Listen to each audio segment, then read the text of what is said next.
Hello, language explorers. It's me, Anne, from Walkaday English, where we provide daily walk themes combined with English language learning.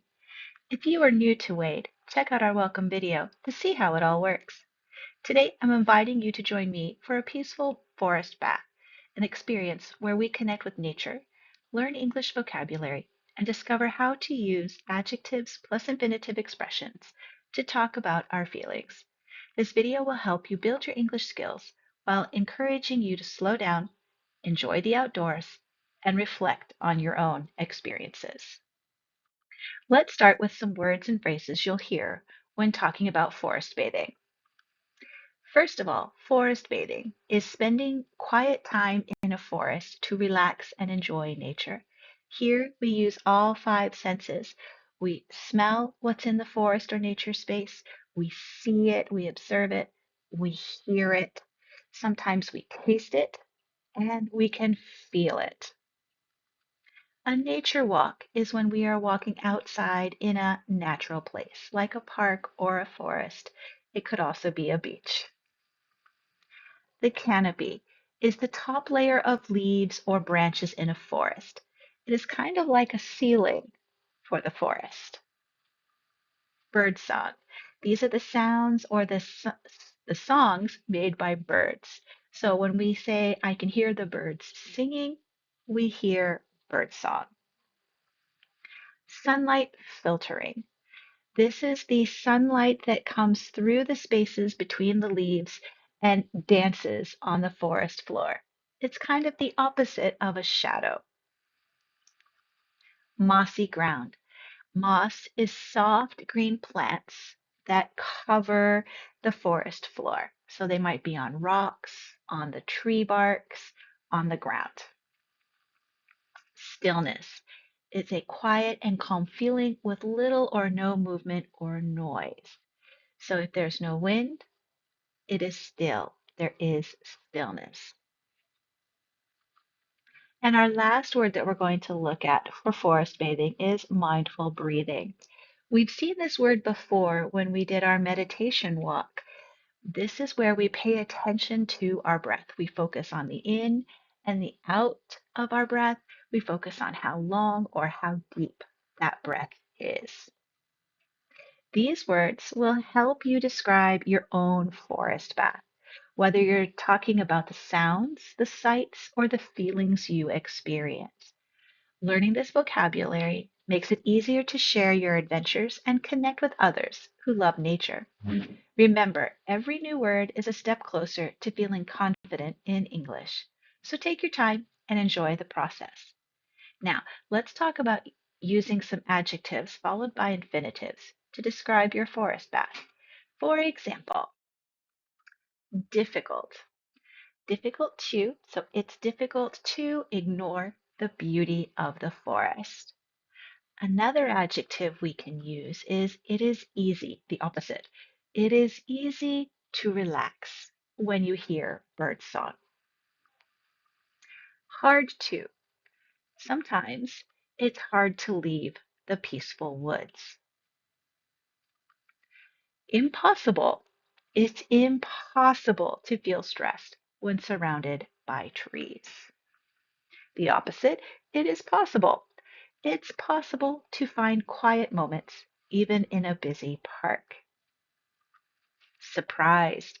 I was surprised to see a deer on my walk. Happy. I'm happy to spend time in nature. Sad. I feel sad to leave the forest behind. And our last one is excited. I'm excited to write about my experience in my journal. Using these expressions helps you talk about your emotions and reactions more clearly in English. Try making your own sentences as you walk or after your forest bath.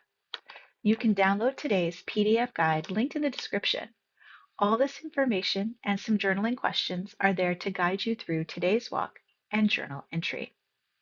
Now, before we take a look at my journal entry, where I use these adjectives followed by infinitives to talk about my forest bathing adventure, this is the part of the video where I encourage you to practice your speaking by shadowing what I say. If you are new to shadowing, check out my welcome video. Shadowing helps you improve your pronunciation, rhythm, and confidence. So don't be shy and give it a try. Let's take a look at my journal. There is a little forested space near a walking trail. My kid wanted to explore, so off we went. It was so small you could see the edges of it from the center, so I was really surprised to see that we had spent almost 2 hours in the space, and my kid wasn't bored. Forest bathing is great.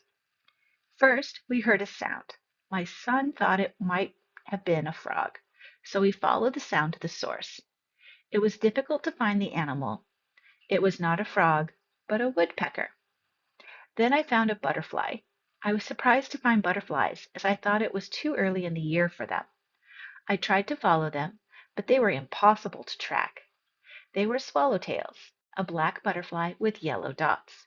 I kept losing them in the dark tree branches as they flew. We spent time just sitting on fallen logs and enjoying the stillness and birdsong. I was laying on a log and was happy to relax outside.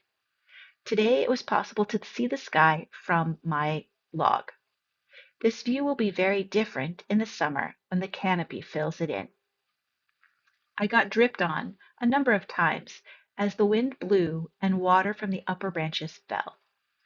Forest bathing is a wonderful activity where you spend time in nature and use your senses to experience it.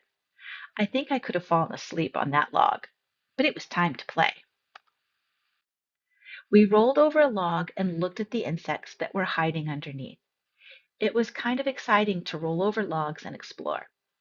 We rolled the log back over them when we were done looking. I found another log to walk on like a balance beam. We walked back and forth, doing some mindful breathing with each step. It was easy to do because my kid made me a walking stick from a fallen tree branch. Now you're ready to explore your own space. Use the new vocabulary and describe your feelings with adjectives and infinitive expressions. Take a walk, notice the details, and write about your experience in your journal. Every step outside is a chance to grow your language skills and connect with the world around you. So get out there, explore, and keep learning. If you would like to get personalized feedback on your journal entry, become a Wade member by signing up on our website. Take a look at the next video for another great Walk a Day English language adventure. If you liked this video and would like to see more, click on the subscribe button. Until our next walk, stay safe and go explore your space, one word at a time.